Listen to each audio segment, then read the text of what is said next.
El análisis genético del cáncer es un análisis con una enorme solidez, solamente carece de un defecto, no considera que la célula esté en un sistema complejo, donde tiene que haber un metabolismo eficiente, donde tiene que haber fuertes flujos de energía para producir desorden a orden, y finalmente donde tiene que transmitirse información para lograr la complejidad y la estructura del sistema. Este análisis implica el entender cómo el metabolismo interactúa con el otro sin demeritar el papel de la genética. Una célula sana, por ejemplo una neurona, en condiciones óptimas, recibe glucosa, misma para producir ATP, que es energía, mediante el ciclo de Krebs, que lo analizaremos después. La bomba sodio-potasio exporta corriente eléctrica e información, y el potencial de membrana en reposo es de menos 70 milivolts. De nuevo, este es un diagrama típico de la repolarización de una neurona. La célula se repolariza desde menos 70 milivolts, enviando al exterior una corriente eléctrica que implica transporte de información desde y hacia la célula. El área bajo la curva representa la cantidad de energía generada. Por otro lado, una célula enferma abandona su comportamiento normal, deja de quemar azúcar mediante el ciclo de Krebs y consiguientemente deja de producir en su mayoría ATP. Pasa al conocido ciclo de Warburg, muy similar a una fermentación, y así su potencial transmembrana disminuye a menos 10 o menos 5 milivolts. Consiguientemente ya no exporta energía ni información, es una célula aislada. Cuando se modifica el balance sodio-potasio, por ejemplo cuando en la célula empieza a entrar más sodio que potasio, sale potasio y la célula se vuelve deficiente en potasio. Así la bomba sodio-potasio se vuelve ineficiente y no puede exportar la energía producida. Peor aún, si continúa recibiendo glucosa en exceso, tiene que abandonar el ciclo de Krebs. Ya no va a producir ATP, que es la forma eficiente de quemar el azúcar, y pasa al ciclo de Warburg, donde se quema la glucosa en la forma de fermentación, produciendo ácido láctico, lo que crea un ambiente ácido. La diferencia de potencial transmembrana en reposo se reduce a menos 10 milivolts y aún menos, y con eso ya no hay una polarización efectiva, ya no hay prácticamente polarización. No emite mensajes, no puede producir corriente eléctrica, no emite mensajes y no hay feedback. Las dietas con exceso de sodio y azúcar son las comunes al siglo XXI. En este análisis se va a enfatizar la termodinámica, la fisicoquímica de este fenómeno, que implica sistemas complejos alejados del equilibrio, una termodinámica nueva. A continuación serán varios postulados y discusiones relativos a las primeras diapositivas. La célula es un fenómeno de vida, entonces tenemos que definir un poco qué entendemos por vida. Para entender el fenómeno de cáncer hay que entender qué entendemos por vida. Se puede definir que la vida es el estado activo de los seres vivientes, distinguible por la capacidad de crecer, metabolizar, responder a estímulos, reproducirse, adaptarse y debe de agregarse sujeto a evolución, dentro de un sistema complejo que se autoorganiza, que consiguientemente no está en equilibrio, que recibe materia y energía del exterior y los usa y expulsa los desperdicios después de usarlos. La vida existe cuando se presentan las siguientes características: evolución, adaptación, respuesta a los alrededores, procesamiento de energía, reproducción, crecimiento y desarrollo, intercambio de información. Todas ellas representan condiciones de no equilibrio. ¿Por qué puede ser la célula un sistema en no equilibrio cuando la termodinámica dice que los sistemas tienden al equilibrio? Porque es un sistema abierto, que recibe energía y materia de los alrededores y los transforma en energía libre, delta G, energía que se puede usar para trabajo, energía usable, y los transforma en orden y vida. Para producir este orden se necesitan flujos de información. Una vez usada esta energía y estos materiales, se expulsan como desperdicios. Insistiendo, la vida existe cuando se observan las siguientes características: evolución y adaptación, respuesta a los alrededores, procesamiento de energía, reproducción, crecimiento y desarrollo, intercambio de información, y todas representan condiciones de no equilibrio. La vida es un fenómeno donde se crea orden a partir de desorden, se crea no equilibrio a partir de equilibrio, y que consiguientemente no se puede analizar con termodinámica clásica. Usando para esto, para poder producir el orden, la energía derivada de la combustión del azúcar. Así, el azúcar debe quemarse de tal manera que el principal producto sea energía utilizable, energía libre, no calor. En el caso de las células, la combustión del azúcar produce energía eléctrica, que se exporta mediante la bomba sodio-potasio. De las lecturas que hice, en alguna de ellas un oncólogo define la vida así. La vida consiste de una estructura acompañada de flujos de energía y de flujos de información. Hablando de eso, la información sabemos que está impresa en el ADN, pero tiene que fluir. La célula envía información y recibe información. Como en el caso de cualquier flujo de información, para que la información fluya tiene que haber un mensaje, un emisor, un receptor y un circuito de feedback. Termodinámicamente, la vida implica condiciones de no equilibrio, donde CO2 y H2O forman estructuras tan impresionantes y complejas como el ADN. Por otro lado, cuando estamos hablando de equilibrio químico, la muerte implica condiciones de equilibrio, en que el ADN vuelve a regresar a su sistema más probable, a su sistema de equilibrio, a CO2 más agua. En otros análisis se destaca el papel de la genética en el cáncer. Sin embargo, este análisis se basa primero en definir, que creo que se haya definido, qué entendemos por vida, basándonos en los trabajos de dos premios Nobel, Erwin Schrödinger, un físico, y Ilya Prigogine, un químico. En particular nos basamos en lo que se conoce como termodinámica irreversible, la de Prigogine. Si este postulado no le satisface a uno, probablemente no sea importante el estudiar los siguientes. Los otros postulados únicamente complementan este análisis descrito en el primer postulado, que se necesitan grandes flujos de energía para producir un equilibrio y consiguientemente para producir vida. De alguna manera la información del cáncer está codificada en el ADN, que viene a ser la computadora de la célula. Sin embargo, la célula necesita transmitir y recibir información que interactúa de entrada y de salida con el ADN. El cuerpo humano tiene varios sistemas de complejidad, al menos en 4 escalas. Células, casi 13 trillones, imaginémonos la complejidad. Tejidos, órganos, el cuerpo humano, todos ellos sistemas complejos, muy complejos, con muy extensos y abundantes circuitos de feedback.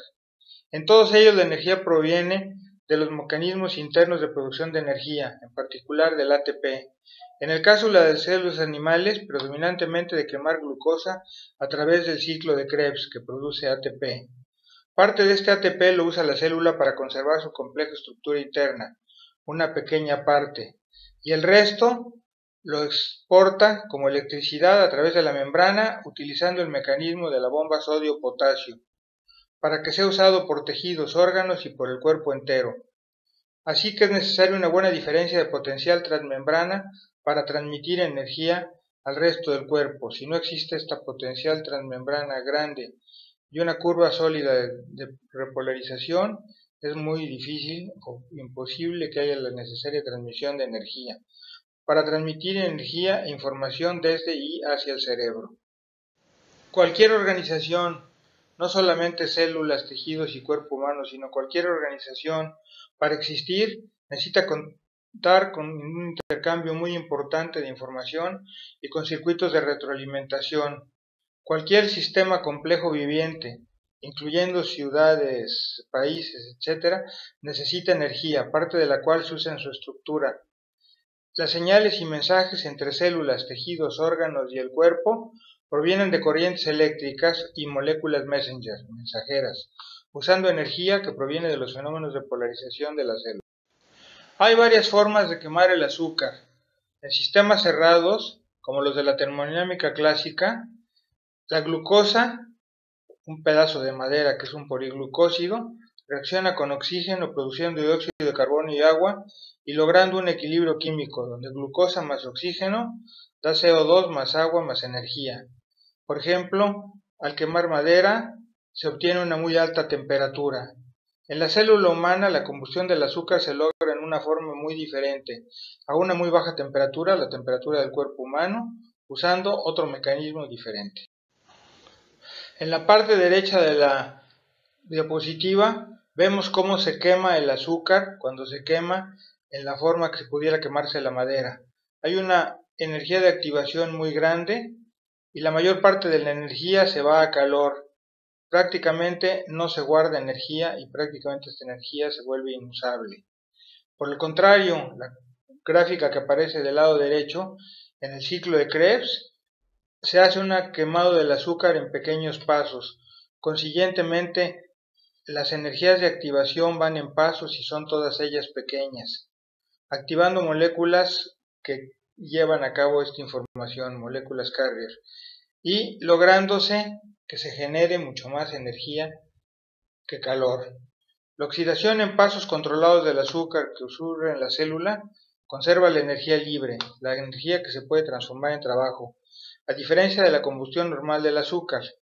En las células las enzimas catalizan la oxidación de una serie de pequeños pasos en que la energía libre se transfiere en pequeños pasos catalizada por enzima a paquetes de moléculas de ATP y de NADH. En cada paso una enzima controla la reacción, reduciendo la barrera de activación que hay que vencer para que la reacción ocurra. Es una reacción más sencilla. La energía liberada es exactamente igual en el caso A que en el caso B, solamente que la energía usable para trabajo es muy superior en el caso A. En el caso B, el factor entrópico T delta S, el factor calor, es mucho mayor. Se produce una mucho mayor temperatura y así la energía libre para trabajo es más pequeña. La energía libre para trabajo se define como la energía total producida menos la energía calórica. En vez de transformar la glucosa directamente en dióxido de carbono y agua, el mecanismo de oxidación ocurre en varios pasos descritos en el ciclo de Krebs. Hay una molécula intermedia que transmite la energía, el ATP, el adenosín trifosfato. En ambos casos la energía libre de combustión del azúcar se define de nuevo como delta G es igual a delta H menos T delta S. Se ve que a mayor temperatura, menor energía libre disponible habrá, y se concluye que para inyectar una gran cantidad de energía libre a la célula, la combustión debe hacerse a la menor temperatura posible. En la fórmula de la energía libre, T delta S corresponde a calor no usable. Para que el sistema reciba un gran flujo de energía y se organice, se necesita que delta G sea lo mayor posible. Así el sistema puede trabajar en condiciones de no equilibrio y organizarse. Así se cumple con la condición de que para tener condiciones de no equilibrio y de organización, el azúcar se tiene que quemar vía el mecanismo ATP-ADP. Solo como ejemplo paralelo, si la gasolina se pudiera quemar en una forma similar, su eficiencia sería varios órdenes de magnitud mayor. Son los maravillosos hechos de la vida, de la célula, de la termodinámica de la célula. Una vez producida esa enorme energía libre dentro de la célula, esa energía la usa la célula en parte para reparar o para crecer y el resto lo tiene que exportar. La exportación está a cargo de la bomba sodio-potasio, que saca 3 iones de sodio y mete 2 iones de potasio, creando así un mecanismo de transporte iónico.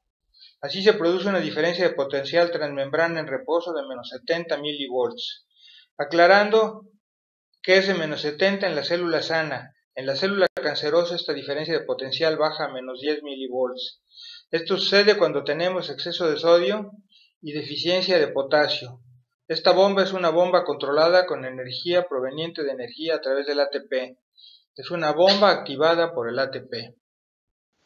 Aquí se ve gráficamente cómo el ATP suelta energía al volverse ADP que luego por el ciclo de Krebs vuelve a regresar a ser ATP, salen 3 iones sodio y entran 2 iones potasio. Si el potencial transmembrana disminuye, menos energía va a ser transportada fuera de la célula. La célula seguía produciendo, en condiciones sanas, una gran cantidad de energía libre. Sin embargo, esta energía libre no es transportada fuera de la célula. Una de las condiciones de no equilibrio es grandes flujos de energía. No solamente que hay una gran producción de energía, sino también que esta energía sea transportada fuera de la célula. El potencial transmembrana en reposo en la célula sana es de menos 70 milivolts en células nerviosas, que se transporta a través de una membrana de solamente 3 nanómetros y que corresponde a un campo de potencial de menos 200.000 volts por metro, un campo de potencial enorme. Solo como comparación, el voltaje de una línea de alto voltaje es de menos 130.000 volts. ¿Qué papel juegan el sodio y el potasio en la célula cancerosa? El sistema celular, en una dinámica de no equilibrio, ajusta los varios factores físico-químicos. Los principales: oxígeno, ATP-ASA, que es la enzima, glucosa, sodio, etc. Mantener este sistema en condiciones continuas de no equilibrio es un proceso muy delicado, ya que implica balancear muchos factores. Los conocidos agentes carcinogénicos disminuyen el potasio y aumentan el sodio. Los agentes anticarcinogénicos hacen lo contrario, aumentar el potasio. Agentes carcinogénicos son sodio, cadmio, grasas, colesterol, calorías, etc. Al envejecer, el potasio va disminuyendo en la célula, entra el sodio y aumenta el riesgo de cáncer. Por supuesto, hay que considerar que si no hay exceso de sodio, los mecanismos del cáncer son menos posibles. Con un potencial transmembrana del orden de menos 10 milivolts, la energía producida es mayormente entropía, y el cambio potencial de menos 200.000 volts disminuye a un nivel tal que, no habiendo grandes flujos de energía, no se mantienen las condiciones de no equilibrio. Se tiende de nuevo al desorden. En 1934, a Otto Warburg se le dio el premio Nobel por definir que todas las células cancerosas siguen un proceso diferente de quemar el azúcar, un proceso similar a la fermentación que se llama el efecto Warburg. Hay un tercer mecanismo de combustión del azúcar, el de Otto Warburg. El mecanismo que usan las células cancerosas, la fermentación de azúcar para producir, en un caso, ácido láctico y en otro caso, proteína. Cuando el balance sodio-potasio no es el adecuado, el mecanismo para quemar azúcar cambia y se va por la ruta de fermentación. En vez de que los productos de combustión sean dióxido de carbono y energía, cuando hay menos oxígeno disponible también se producen ácido láctico y proteínas, produciéndose menos energía y consiguientemente un muy menor flujo de energía ya no va a permitir que haya condiciones de no equilibrio, producir corrientes eléctricas y transmisión de la información. Un mecanismo similar, el mecanismo de Otto Warburg es un mecanismo muy similar a la fermentación con levaduras, con seres unicelulares que no tienen organización. Las células cancerosas, sobre todo las más agresivas, fermentan glucosa a lactato, aún en presencia de oxígeno. Este mecanismo, conocido como glicólisis aeróbica, fenotipo glicólico o efecto Warburg, que ya lo habíamos descrito, fue descubierto por el premio Nobel Otto Warburg en los 1930. Desde entonces hay una discusión sobre si esto es una causa de cáncer, pero no hay una discusión sobre si la célula cancerosa fermenta azúcar por el mecanismo de Warburg. Es algo impresionante que 80 y pico de años después, ninguna dieta, ninguna terapia incluya cuando menos una dieta baja de azúcar para matar o ayudar a matar a la célula cancerosa. Es como buscar únicamente el negocio. Esto puede ser, pero lo cierto es que todas las células cancerosas se comportan de acuerdo a este tipo de metabolismo. Las investigaciones recientes demuestran que muchos eventos oncogénicos favorecen la idea de un fenómeno glicolítico, la que estábamos mencionando. Este fenómeno ocurre al interior de la célula y consiguientemente no necesita una gran diferencia de potencial transmembrana. Este mecanismo no produce energía en exceso, así que no hay necesidad de exportar esta energía por medio de la bomba sodio-potasio. La proteína producida se usa para el crecimiento anormal de la célula. Obviamente la célula se hace independiente, ya no transmite energía, ya no transmite paquetes de información, ya no dispara información, ya no está conectada a las demás células ni al cerebro. La combinación de estos factores, CO2 de difícil transporte fuera de la célula, que crea condiciones ácidas, problemas para sacar el agua de la célula, creando hinchazón, son causa cada vez más fuerte de cáncer. Muchas terapias basan su dieta en dietas sin azúcar para matar de hambre la célula cancerosa. Al quitar el azúcar se activa un circuito de feedback metabólico. La dieta sin glucosa produce generación de especies de oxígeno reactivo, inhibiendo las fosfatasas y activando las quirosinquinasas, que generan aún más oxígeno reactivo en un circuito de feedback positivo, de feedback de amplificación, y que eventualmente mata a la célula. ¿Cómo transmite la célula su información? En condiciones de salud, energía y materia se transportan a través de la membrana intercelular, con un potencial transmembrana de menos 70 milivolts. Los varios canales de información trabajan eficientemente cuando la célula se despolariza y repolariza, haciendo disparos de corriente eléctrica que comunica a la célula con el resto del cuerpo. Cada célula está conectada con trillones de células, y el cerebro las coordina. Hay un fenómeno de señalización. La única forma en que todas estas células se coordinan es a través del cerebro y de señales que llegan y salen. La célula cancerosa tiene un inferior potencial transmembrana y no se polariza y repolariza eficientemente. Consiguientemente no envía señales efectivas y no se coordina con el resto del cuerpo. Se comporta como un ente independiente.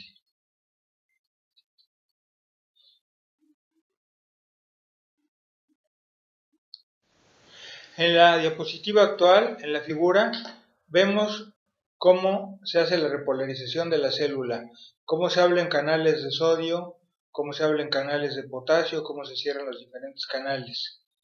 La señalización se lleva a cabo en células y tejidos sanos cuando los iones sodio, potasio y consiguientemente electrones cruzan la membrana.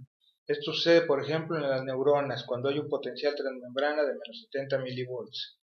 En el caso de una célula cancerosa, el potencial transmembrana disminuye grandemente hasta menos 10 volts, que no es suficiente para generar una señalización efectiva.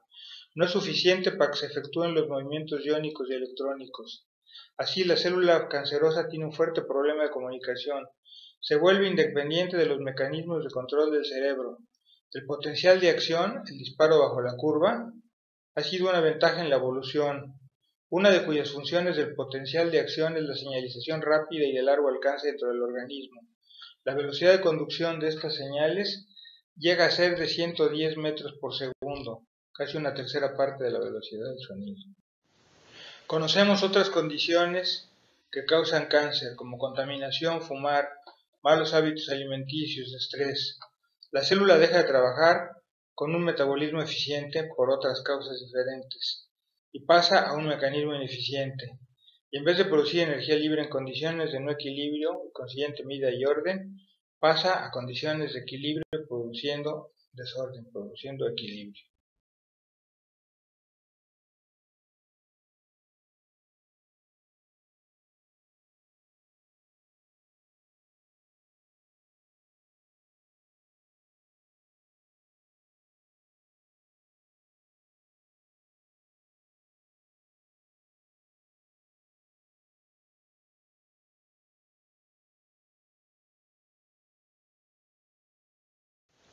La célula cancerosa es una célula caliente. El mecanismo de Warburg produce menos energía y más calor que le cuesta trabajo ser transportado afuera. Más calor implica mayores temperaturas. Las células cancerosas son células calientes. El ADN puede ser afectado cuando la célula pasa de quemar azúcar a fermentar azúcar. Se puede prender un switch. Cuando la célula no tiene capacidad de mandar información, una célula fácilmente puede prender switches en el ADN de la célula o en el ADN de la mitocondria. El ADN en los casos anteriores informa a la célula de trabajar en condiciones diferentes. Sin embargo, en la célula cancerosa no hay circuitos de feedback que permitan corregir ni el comportamiento de la célula ni el comportamiento del ADN. La célula cancerosa, a través de mensajeros, de messengers, convence a las células vecinas de producir canales que le surtan sangre. lo que se llama angiogénesis, que permiten alimentar a la célula cancerosa, y estos mismos messengers convencen a otras células de duplicar el fenómeno, de repetirlo. Si hay una célula en el cuerpo humano que tiene un metabolismo débil, seguramente muchas células del cuerpo humano también van a tener un metabolismo débil. Los mismos síntomas, alto sodio, bajo potasio, etc. Y probablemente también un metabolismo débil. Igual, una polaridad débil en la célula causa poca adhesión entre las células. La célula trata de escapar. La transición epitelial a mesenquimal, MT, es una etapa en el desarrollo del tumor, dando a las células cancerosas la habilidad de escapar del tumor inicial y emigrar a regiones distantes e invadir tejidos. El MT requiere una pérdida de valor en la adhesión célula-célula y una polaridad basal atípica, al igual que la adquisición de un fibroblastoide motriz.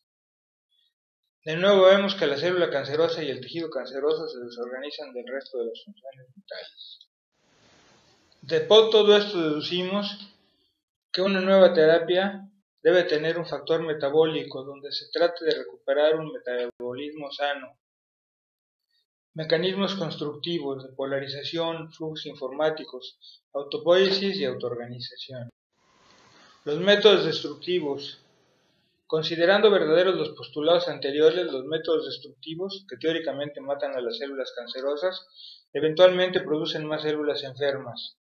Si alguna célula cancerosa sobrevive, se enfrentará a un mecanismo de metabolismo más débil, y su dinámica será multiplicarse más fácilmente. El metabolismo débil no va a desaparecer con que se haya matado a las células cancerosas, y obviamente las condiciones metabólicas negativas seguirán existiendo, solo que en presencia de células más débiles por un metabolismo débil y más débil por el daño de la quimioterapia. La quimioterapia es un tipo totalmente contrario, es un análisis totalmente contrario a este tipo de análisis.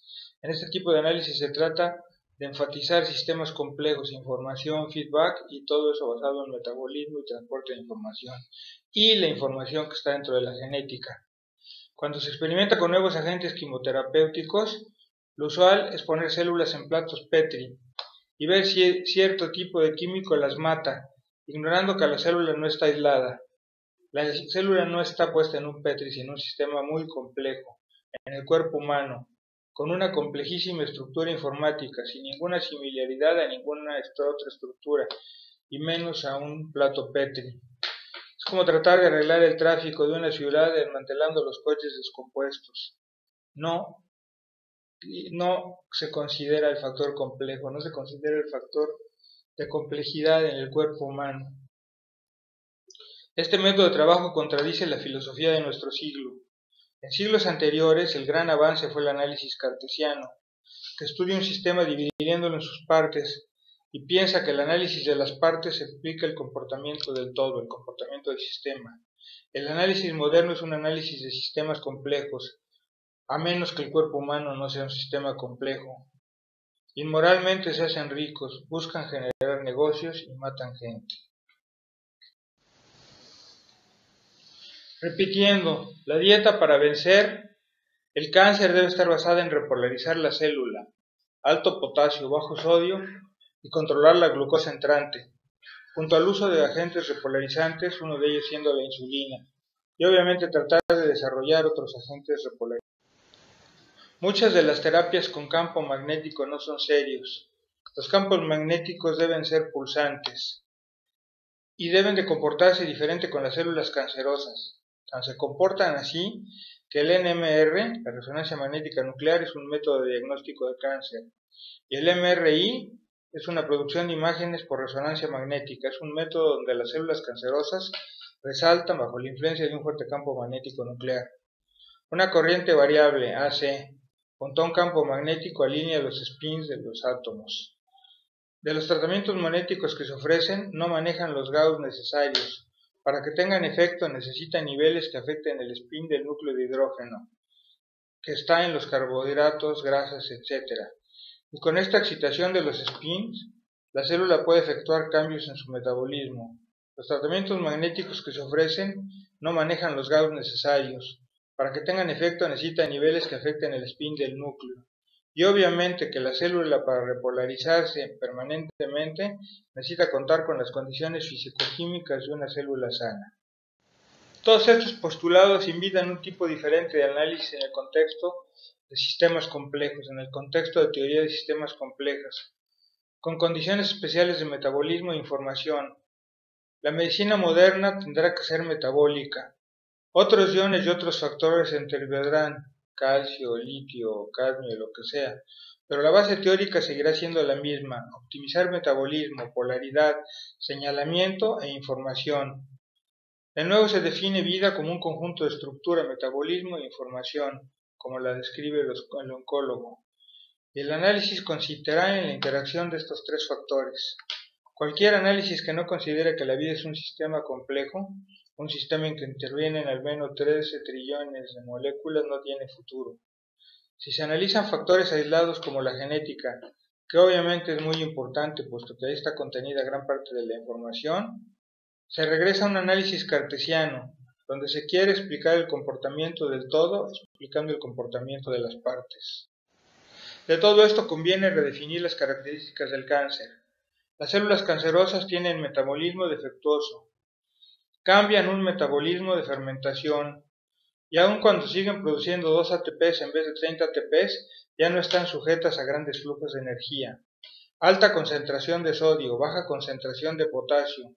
Son células calientes, tienen una temperatura mayor a normal, tienen un bajo potencial transmembrana en reposo, no se repolarizan, no envían señales, se divorcian de los canales de información del cuerpo humano. En este contexto hay que considerar que la mayor parte de los alimentos industriales contienen alto contenido de azúcar. Una lata de refresco de coca tiene más de 50 gramos de azúcar. El consumo diario de bebidas embotelladas en México y en Estados Unidos es de más de medio litro por día, usando también sodio en los preservativos, que fácilmente pudieran sustituirse por glutamato de potasio. 10 cucharaditas de azúcar, cerca de 50 gramos. Considerando que todas estas compañías tienen la suficiente tecnología como para producir alimentos muy saludables. El muy conocido físico Fritjof Capra, en su libro The Systems View of Life, por cierto que el otro libro de él se llama Taos y Física, que es una revolución en la física, dice en su libro Systems View of Life: sus investigaciones culminaron entendiendo la estructura física del ADN, el componente genético de los cromosomas. Este gran triunfo, el de Watson y Crick, McCarthy, piensa o hace creer que las funciones biológicas se pueden explicar en términos de las estructuras moleculares y sus mecanismos. Esta nueva perspectiva, la que se descubrió la genética, trajo consigo un cambio en la investigación en biología, un cambio que bien podría ser la última etapa del análisis reduccionista del fenómeno de la vida. Se trata de explicar el cáncer explicando la estructura del ADN, sin considerar que se está hablando de un sistema complejo, conduciendo a grandes triunfos y a un gran error, a los grandes triunfos que obviamente están sucediendo y a un gran error que es ver el análisis del cáncer de una forma reduccionista. Otras terapias no son de despreciarse, son algo exitosas. Probablemente las curas vegetarianas en algo ayudan dada la ausencia de sodio. Algunas eliminan la glucosa con la idea de matar de hambre a la célula. Otras usan campos magnéticos que pueden ser exitosas y van junto a dietas bajas en sodio y altas en potasio. Pero la base sólida de una terapia debe de ser metabólica. Un análisis simple e informático del cáncer. Hace millones de años alguna bacteria se introdujo en otra célula elemental y pasó a ser la bacteria de la mitocondria, el suborganismo especializado en la producción y uso más eficiente de la energía. En este tiempo la mitocondria, con su propio DNA, la mitocondria tiene su propia estructura de ADN, y ante la presencia de oxígeno desarrolla el método ADN-ATP, etc., el método de quemar azúcar, obteniendo así energía sobrante que permite explotar flujos de información, y es entonces cuando se permite crear estructuras más complejas que las celulares. Esto significó un paso importantísimo en la evolución. Sin energía en exceso no podría haber flujos de información y consiguientemente no se podrían formar estructuras más complejas. Así se sucedieron tejidos, órganos, cuerpos, y por qué no ciudades, países, etc., cuya principal característica es estructural, es evolucionar a sistemas complejos. Repitiendo, cuando la célula se vuelve cancerosa, abandona el ciclo de Krebs, deja de producir el exceso de energía necesario para transmitir la información, se vuelve independiente, ya no obedece a las reglas estructurales e informáticas, pierde su ortopoiesis orgánica. Este trabajo que estamos presentando continúa el trabajo previamente hecho por mi padre, Demetrio Sodi Pallares. Lo aumenta en 2 o 3 cosas, en la parte físico-química y en la parte informática. En los 40, él por primera vez en el mundo postuló la dieta baja en sodio y luego desarrolló el método científico de la electrocardiografía. Fue un éxito. En los 70 se empezó a experimentar con dietas bajas en sodio y altas en potasio en pacientes con cáncer. Antes lo había hecho con gran éxito en pacientes con enfermedades cardiovasculares, usando la conocida solución JIT, glucosa, insulina, potassium, que también llamaban Sodi-Pallares cocktail. Cuando vio el éxito de la dieta, junto con el famoso químico francés Henri Laborit, desarrollaron la base fisicoquímica de la dieta, de la célula cardíaca. Estuvo muy en contacto con James Scu, el premio Nobel y descubridor de la bomba sodio-potasio. Probablemente no vio el rol del azúcar y la información en los tejidos cancerosos. Todavía los sistemas complejos eran pocos conocidos, apenas empezaba el famoso Club de Roma. Su último libro, Lo que ha encontrado de la célula cancerosa, describe con longitud su método y abundantes casos clínicos, y aun cuando es un libro científico, implica muchos análisis personales y filosóficos. Es un libro muy serio, muy difícil, escrito por un humanista más que por un científico. En ese momento era más humanista que científico. Durante su vida publicó más de 500 artículos en American Heart Journal, American College of Cardiology, fue presidente de quién sé cuántas sociedades, gran comendador, etc., sobre todo en cardiología, y 20 libros que obviamente incluyen libros de poesía y filosofía. Gracias.